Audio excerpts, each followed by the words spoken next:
welcome back to the channel. I'm Stacy and you're watching Pop Culture Time Machine, where we hit rewind and relive the legendary, the cringy, and the unforgettable moments that happened this very week, way back when. All right, let's kick it off with Hotel California by the Eagles, which was released as a single on February 22nd, 1977. In the mid 1970s, America, especially California, was seen as a place of dreams, freedom, fame, and excess. But people were also starting to feel disillusioned after the end of the 1960s idealism. Vietnam War fallout, drug culture becoming darker, the music industry becoming more corporate. So the song reflected a growing feeling that the glamorous lifestyle being sold by Hollywood, fame, and wealth was empty, corrupt, and hard to escape. The lyrics were mysterious, inviting interpretation. It felt like a warning, not just entertainment. The line, "You can never leave," entered everyday language. It showed that rock music could criticize the culture it came from. When it was released, Hotel California meant the American dream looks beautiful, but once you're inside, it can cost you your freedom.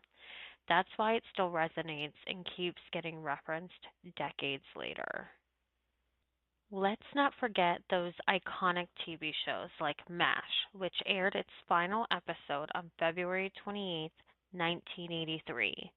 MASH proved that TV sitcoms could be funny and deeply emotional, tackle war, death, trauma, and morality, end thoughtfully instead of just fading away. The finale's somber tone showed audiences were ready for complex adult storytelling on TV.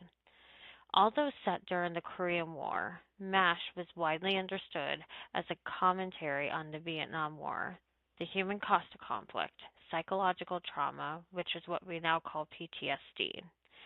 The finale reinforced the show's message: war damages everyone, even those trying to heal others. Before streaming and DVRs, everyone watched at the same time. Over 100 million people watched it live, the most watched TV episode ever at the time, and conversations the next day were universal. The MASH finale became a symbol of communal television viewing, something that's rare today. Audiences had spent 11 years with these characters. Saying goodbye felt personal. The emotional impact showed how deeply TV characters could shape people's lives. This changed how networks and creators thought about long term character development.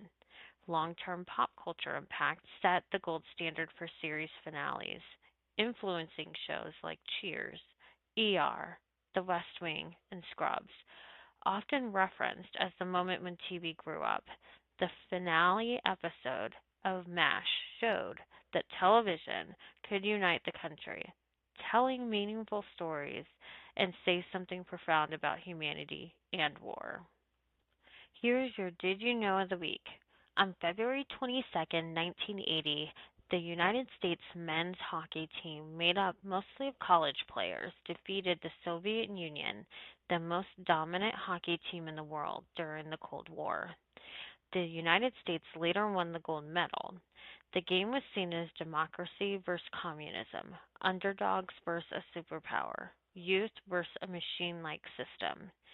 Even though it was just a hockey game, it felt like a symbolic American victory during a period of political anxiety. The United States was just coming out of the Vietnam War, the Watergate scandal, economic struggles.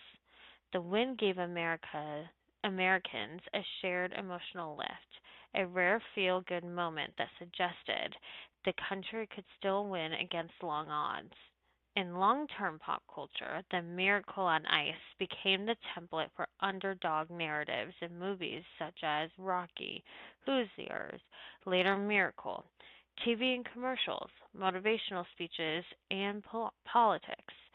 It dramatically increased interest in hockey in the United States, inspired generations of American players, helped grow the NHL's popularity beyond traditional markets. The lasting media legacy for the Miracle on Ice means it is replayed constantly in documentaries and highlight reels, referenced whenever sports intersect with national identity. The 2004 film Miracle cemented its place for new generations. The miracle on ice became a symbol of hope, unity, and belief, proof that ordinary people could defeat overwhelming power. That's why it's remembered, not just a hockey game, but a cultural myth in American history. And that's your nostalgic rewind. This week in pop culture history gave us everything. What's your favorite throwback moment? Let me know in the comments below. Don't forget to hit that like button, subscribe, and ring the bell so you never miss a ride in the pop culture time machine. Until next week, stay nostalgic, stay fabulous.